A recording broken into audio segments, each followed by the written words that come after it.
So, jetzt können wir loslegen. Build digital democracy. What are we talking about? We all know that we're challenged by existential threats, and that's why we have these United Nations sustainability goals, 17 of them, that we're supposed to reach by 2030. These issues are serious. There's a lack of sustainability. We're overusing renewable resources. And the question is, how can we really solve those issues within the available time? Some people are now asking, can democracy handle climate change? Or will democracy basically fail to address these challenges, which means that we would lose democracy? And with that, human rights and human dignity, perhaps. So basically, what are we talking about when we talk about climate emergency? Are we talking about emergency law, or are we talking about empowering citizens to solve our issues? Traditionally, there are two pillars to address those challenges. Pillar one is global corporations and international trade. Apparently, even though we know about the upcoming threats since about 50 years, those corporations haven't fixed the problems yet. And it doesn't look like they will be fixing them by 2030. They are, of course, oriented at profit maximization, and that is not exactly what humanity needs right now, it seems. On the other hand, there is pillar two, nation states and United Nations. So politicians have been sitting together many times, over many years, decades in fact, to come up with laws and regulations, but they come pretty late. And it's not so clear how they would really manage to change the situation dramatically in our favor. So if things are to end well, we need something in addition, which is pillar three, digital democracy. And that means activating collective intelligence and collective action, and that's why we are here. So what is collective intelligence about? You've always seen these beautiful flocks of birds, and we wonder, how does it work? There's not a leading bird that tells all the others what they should do. Somehow every bird is responding to all the neighboring birds, and that creates a beautiful coordination and beautiful patterns. I'm pretty sure our airports couldn't handle as many planes at the same time. But birds can do that, and they don't use supercomputers. In fact, this idea that society could be run in a self-organized way is pretty old, more than 300 years old. For example, there's the fable of the bees. And you know, beehives are miraculous things, and these are societies, quite complex, and they have a queen bee. But it turns out this queen bee doesn't tell the other bees what to do. Again, it's self-organization that makes all those wonderful coordinations happen. Same thing with ants. Have you ever thought how many neurons are in a heap of ants, an anthill? It's about as many neurons as in one human brain. But an entire society runs on that collective intelligence. It's amazing. So we are all much more intelligent. How can we use our intelligence actually to run a society as complex as we have it today? Or think of termites. They have entire cities, and they're beautifully climatized up to, I think, 0.5 degree Celsius. Temperature stays constant inside. How do they do that? You know, without air conditioning, using electricity and all this. No. It seems to be amazingly smart. And we want to live in a smart society too. But how to make democracy work in the digital age? That's the question. I mean, we're seeing a lot of chaos around us. Just think of Brexit, for example, right? Many people take it as an example to state democracy is at the end. We need to have, again, kind of a top-down controlled society. Maybe an AI system or a super intelligent system should run our societies and tell us what to do. And actually, China is pretty much doing an experiment like this with their citizen score, but it's technological totalitarianism. This is certainly not what we want. So we need to learn to bring the best ideas of many minds together. In fact, the human brain is a social brain. It likes to be connected with others. It likes communication and information exchange. Most of the information that we use is outside of our brain, in your brains, for example. And so we need to bring that knowledge together and the best ideas together more effectively and efficiently in order to benefit from this and solve our problems.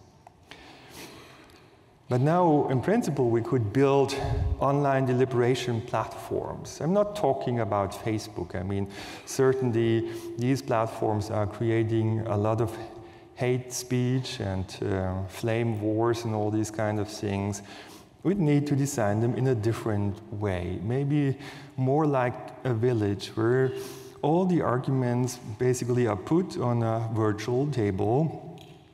And it's not about winning, it's really about collecting information and then arranging that information in a logical way so we can see the different perspectives on a certain complex problem, which is very important.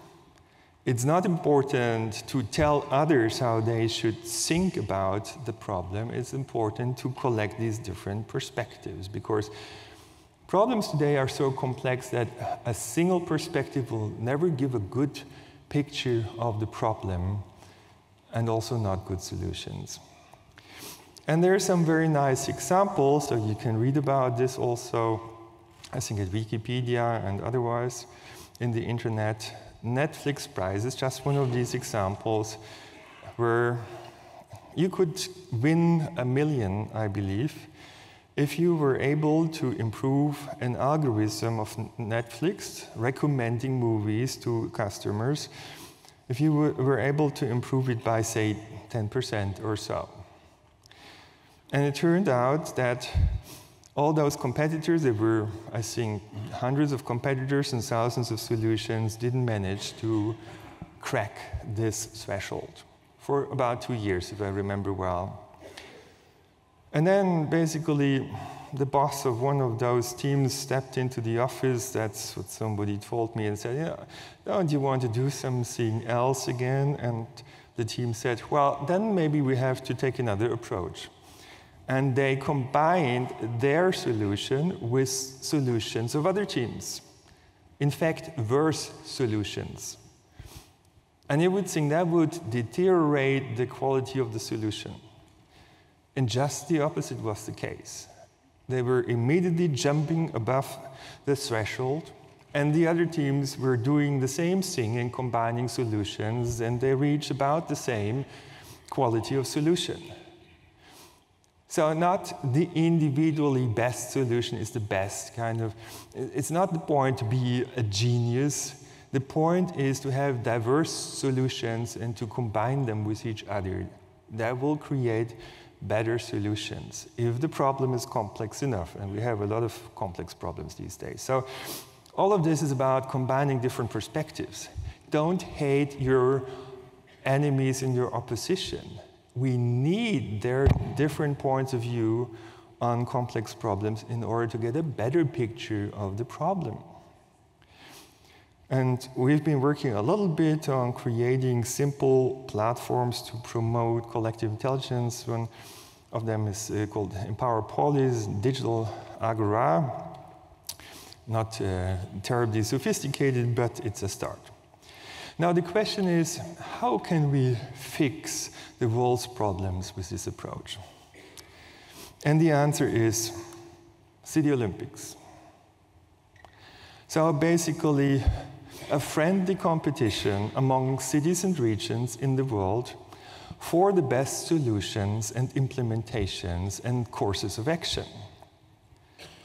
So every so and then, I don't know, every 2 years or so, we would have these city competitions, and all the stakeholders of the city would be invited to engage, to come up with solutions to certain kind of problems. Well, why have a competition? First of all, we all know competition actually makes us put a little bit more effort into something, and it will make us all better, right? But it's not just about winning against others. Now, the idea is to combine competition with cooperation around the entire world, in fact. That means turn cities into innovation engines and network cities with similar problems and solution approaches around the world to build one peaceful world where we all learn from each other. And there would be different disciplines, right?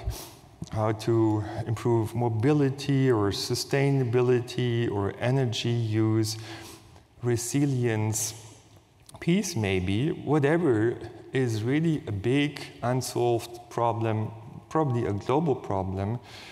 And so the point is we would go from globalization to localization. Rather than waiting 30 years or so until everyone agrees on one solution and implementing just one solution in the entire world, and then maybe finding out 20 years later that, oh, there are side effects, there are unintended effects that we didn't want to have, and now everyone is using that solution, we would think global, have global goals, but we would act local and diverse, make local experiments. Not everyone would do the same thing, because nobody knows what is the best solution or what will be the best solution. We have to figure it out. We have to try it out. And then evaluate those experiments and learn from each other, and some experiments will fail. And so we should help each other, because even those failing experiments will help other people to learn what we shouldn't do. And this is valuable knowledge created. Okay, and this year actually we have started a first Climate City Cup on a small scale with the very limited means that we had, but in principle, you could imagine that every city is putting some taxpayers' money aside, some millions, and then the outcome, however, would be open source and Creative Commons, right? So everyone around the world could use that newly created knowledge and those solutions. And you just take the solution that fits your city and region best. And you can develop it further. Like SMEs can take it and develop it further. Spin-off companies, citizen entrepreneurs can take it, combine those solutions, and again, develop it further. So basically, all those great solutions that would be created would be connected potentially with each other if we want this, and thereby better and better solutions would come up. So you've started very small. So we had Sensirian creating some sensors for us to measure air quality, highly precise, by the way. And then there were a number of steps that had to be done basically to complete the measurement set, and the battery had to be added, of course, and all this. And then you could basically participate in that competition and basically see how are cities doing in terms of air quality, for example, and are they improving air quality within the period of time of that competition. Of course, here, companies could participate. They could try to sell better solutions like energy-saving solutions, modern technologies. Media could report about those competitions. It would probably be very interesting to see what's going on. Politicians could mobilize their city and region, and citizens, first of all, could participate and come up with ideas and solutions together. Yeah, I mean, this is in the first year, so there are a couple of cities participating in this, but at least it goes as far as India. And so, it's spreading, and hopefully it will become a big international, in fact, global movement, where it will be a lot of fun, actually, to come up with solutions for the future, rather than telling everyone, you shouldn't do this, you shouldn't do that. People don't like to hear this. We rather want to improve the world. And so, how to do that? And basically, we would develop further formats that have been successful in the past, such as hackathons, and fab labs, makerspaces, citizen science, open data, open access, and open code repositories, and all these kind of things, and put it on the next level, on the level of cities and networks of cities and the entire planet, in fact. So these competitions would extend over several months. We couldn't always do that in the past, but we have certainly engaged in various hackathons, and it was always really amazing to see how engaged those students were. In many cases, they came also from all over Europe and all over the world, and came up with dozens of really incredible solutions. And we've been participating in Hack for Climate and many other opportunities. And again, you can see one of the guys who has really put a lot of brain power into this and into solution. It was a lot of fun. And another example that I'd like to mention, even though we haven't been involved in this, is Fairphone, right? This shows that a makerspace like the one in Amsterdam can come up with their own smartphones even, and much fairer, and you can open it up, you can see how it works, you can repair it, you can upgrade it, and all these kind of things. And we could all learn from each other. If we open up that knowledge, and in fact it's not difficult, you can come up with a massive open online course. As soon as you learn something, you can share that knowledge with the rest of the world, and then through augmented reality, we can basically turn non-experts, not necessarily into experts immediately, but into people who would be able to apply that knowledge and do a lot of the stuff that you've learned to do before. And also we could create platforms that stimulate creativity and cooperation. And one of the fields that's relevant for this is social computing, where basically a project is broken down in different steps, and software would help you organize that project, find the people to realize the project, set up the time schedule, manage your resources, and all these kind of things, right?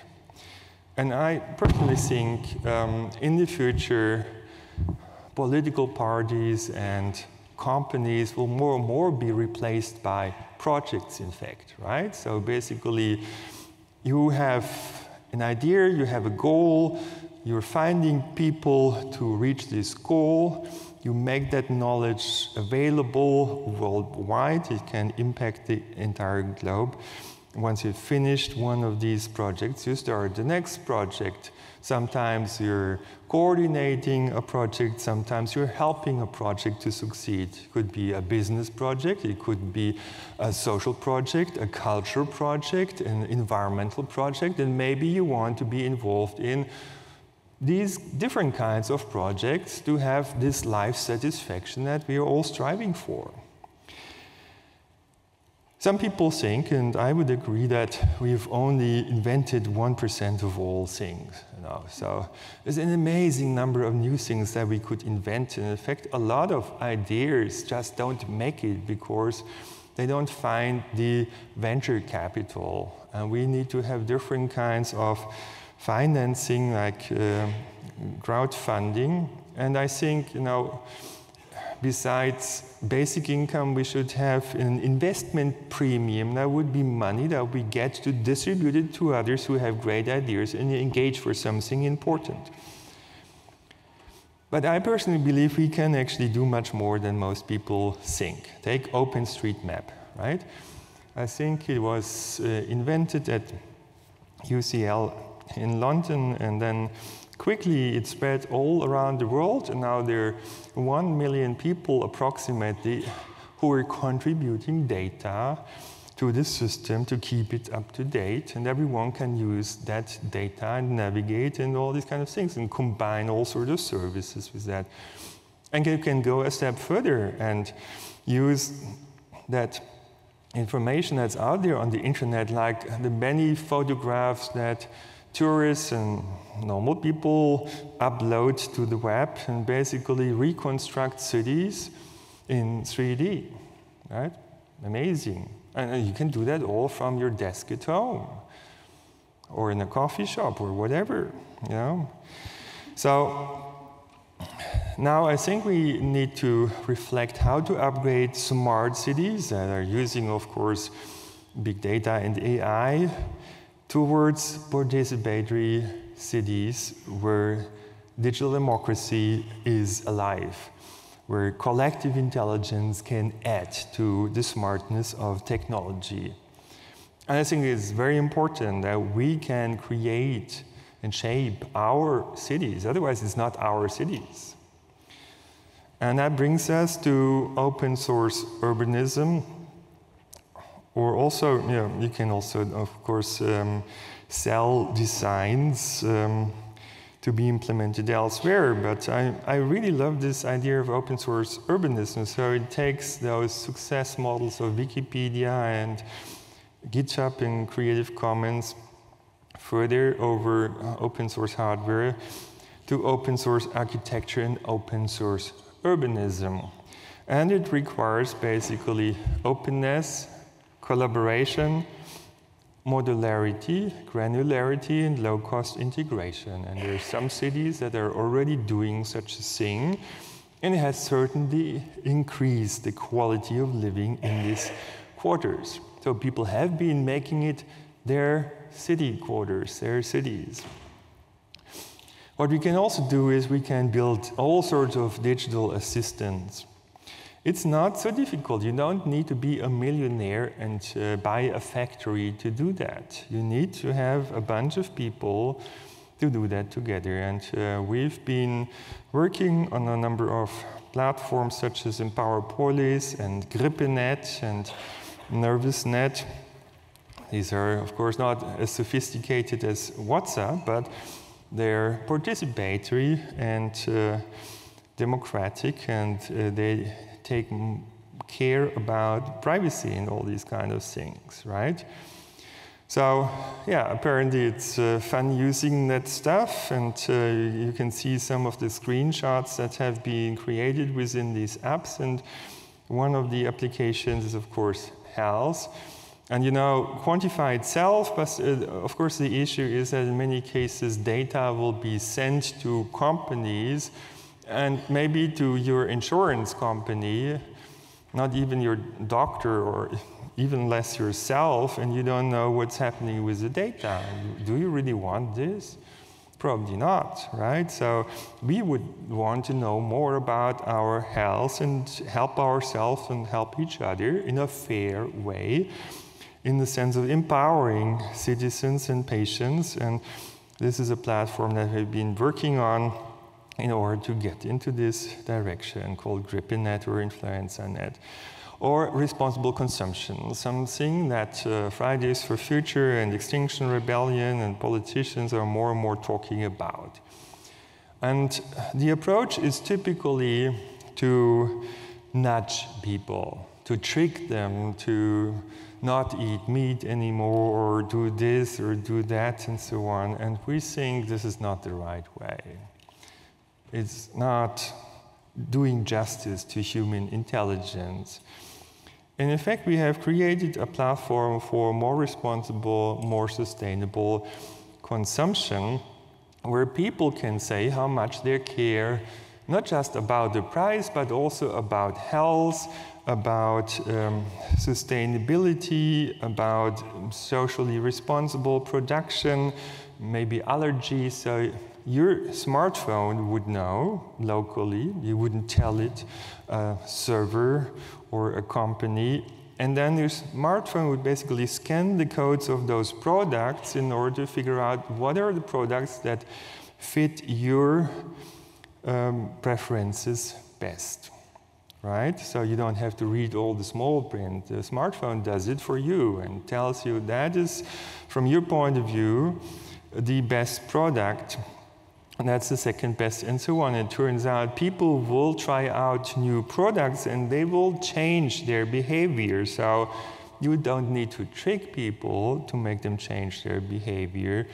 You just need to give them the tools to do it. And in fact, here is another study that shows that this guy, Yukdeep, has managed to change his behavior considerably using an app that he has created for empowerment, right? Of course, in a highly complex and diverse world, we need coordination, no question. Yeah, we need to understand each other. Real-time translation certainly can help, but there are a lot of more things that we can do. Digital assistants can prompt us to opportunities that we have not paid attention to in the past. And in fact, every day, we're standing at bus stops and not talking to people that we might be able to do great things with, In principle, our smartphones, if you wanted to do this, could tell us, oh, maybe you should talk to that person interested in the same kind of literature. And that person likes the same kind of theater performances, and that is a person you might be able to do the project with that you always wanted to do. So why don't you talk to each other while you wait for the bus? And you could also have functionality to help people coordinate and adapt to each other and protect them from exploitation and so on. Yeah, a social mirror that shows you what the impact of your behavior is on the environment and on others would also make you want to behave nicer, as you want to look nicer if you look into a mirror, right? You don't have to force and trick people. Just give them feedback, right? And then we would all want to be a little bit better and a little bit nicer. And it's not about doing one and the same thing. I believe that cultures are full of success principles. Every culture has their own success principles, and we could learn what these success principles are and how to combine them with each other in order to solve some of the problems that we have today. So this cultural richness shouldn't be seen as an obstacle, but as an opportunity, really. As I said, diversity is really important. And now we need to prepare, of course, for crises and disasters. Our society should be much more resilient. And we shouldn't be just relying on first aid and military, but we should be able to help ourselves and help each other. And so, coming from Switzerland, of course, I need to mention this. That's today's survival kit, but tomorrow's survival kit, or even today's, this afternoon's survival kit is this. And you can do a lot of things with that, as I learned when we were running this hackathon in San Francisco some years back, 2014. What if the big one hits?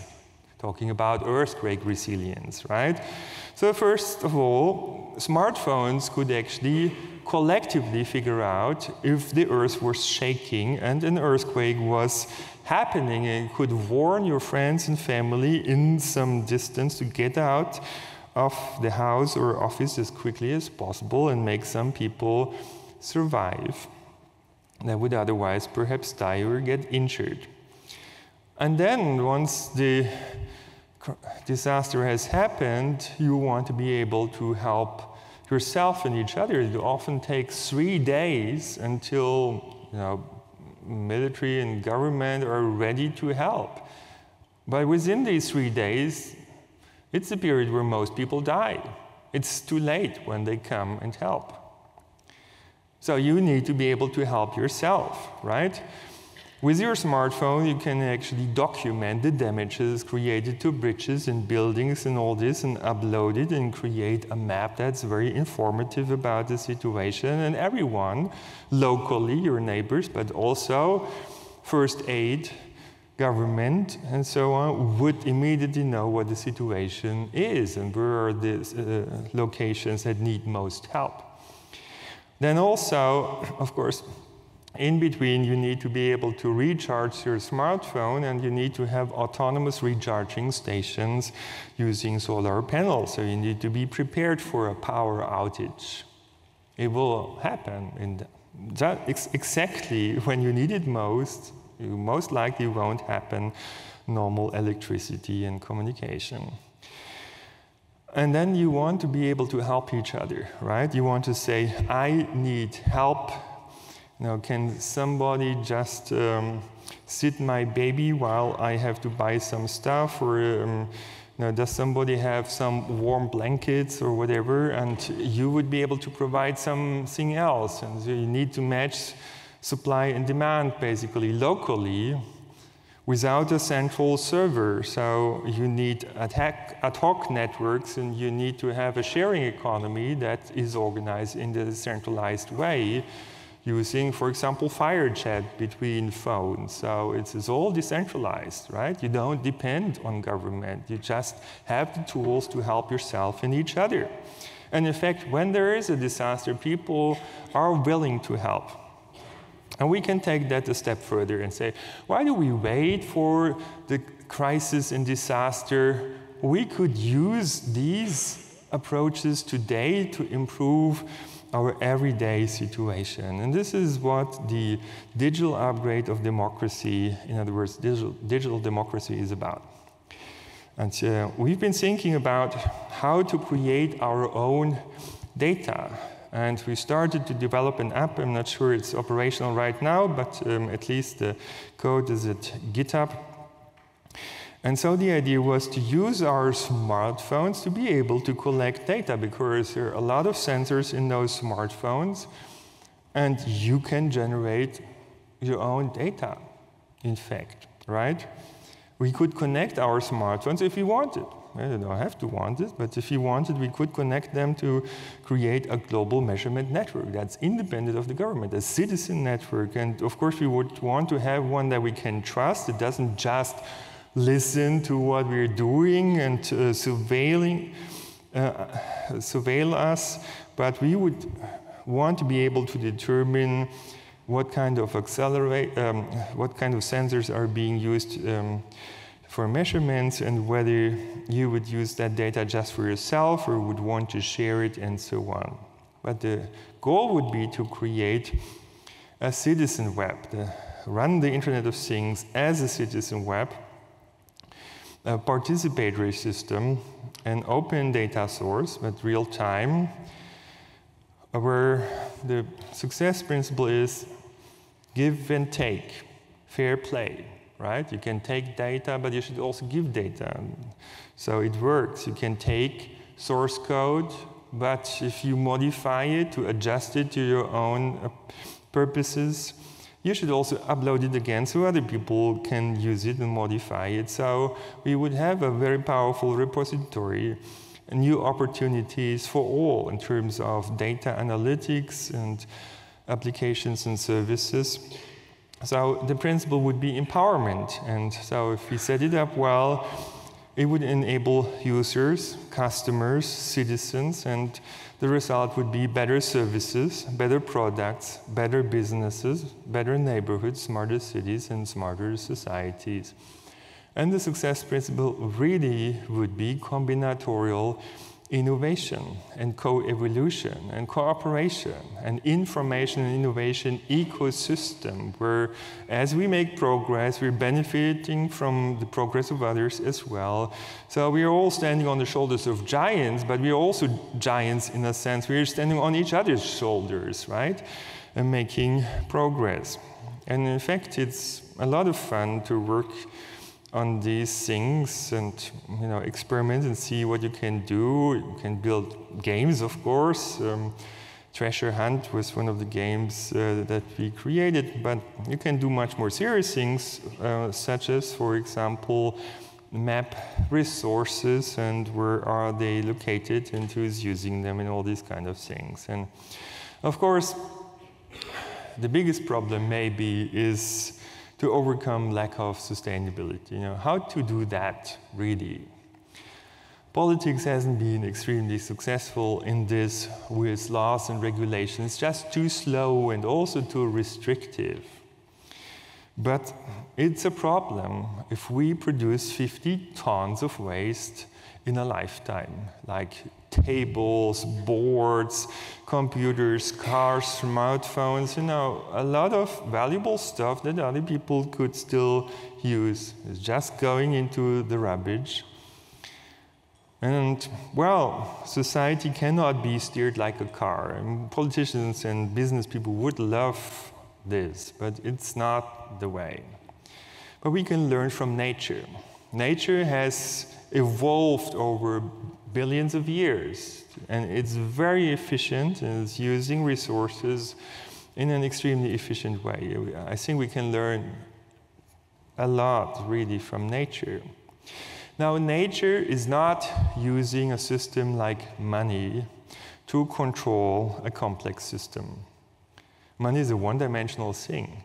Nature, in fact, uses instead a multi-dimensional approach.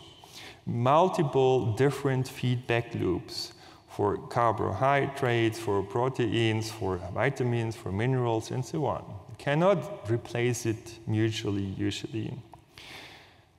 And so why are we not using such a multi-dimensional real-time feedback approach to our economy and become as efficient as nature is in terms of use of resources and basically, turn this in economy, kind of supply chains as we have them today, into a circular economy.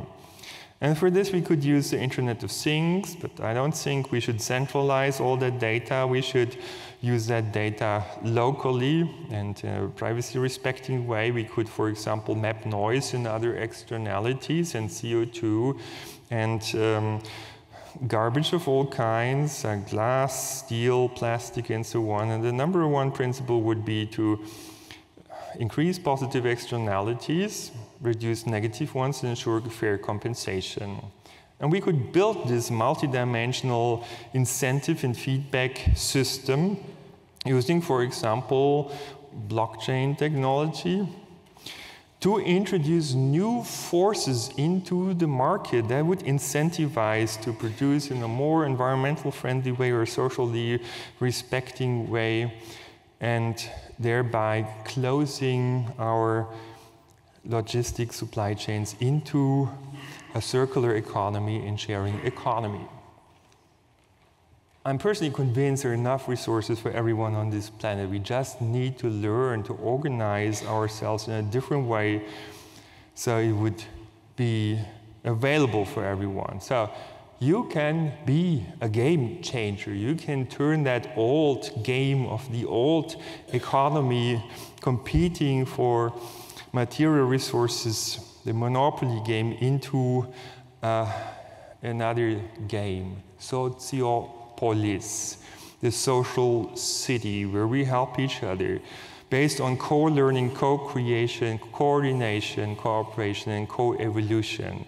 We can create a world of makers. And actually, you had this beautiful Make City Festival in Berlin last year. Just suppose at the same time we would do that in Hamburg, in Munich, in Paris, in London, and also in medium-sized and small cities and regions. And we already would have that climate city cup. We would just need to exchange all the great ideas that we came up with. And in fact, at 4:30 we're going to get to work. There will be a workshop where we will exercise our digital democracy experience and jointly come up with solutions for the future. Thank you.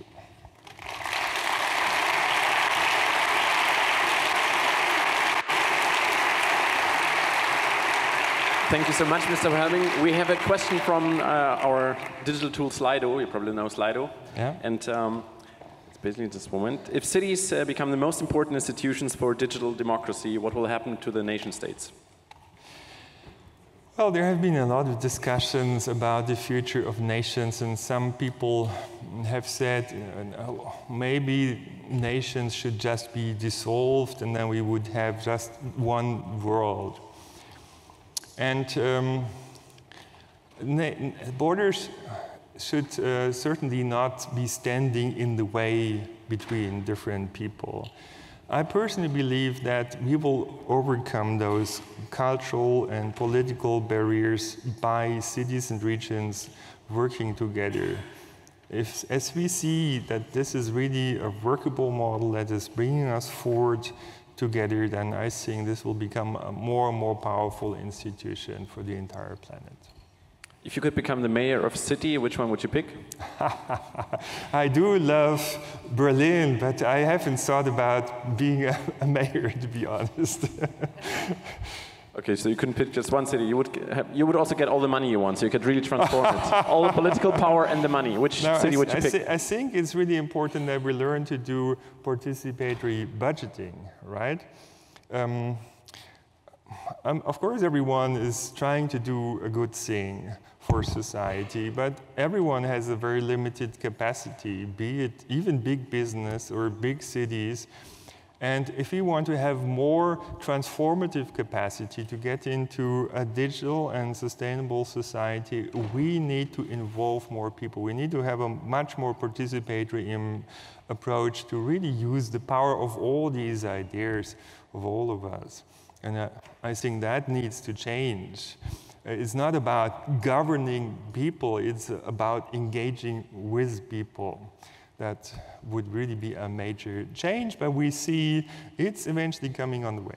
What do you think of town hall meetings? Well, they would still exist in the future, but I think it would not be the only meeting places. For sure. Thanks so much. Thank you very much. And hands up.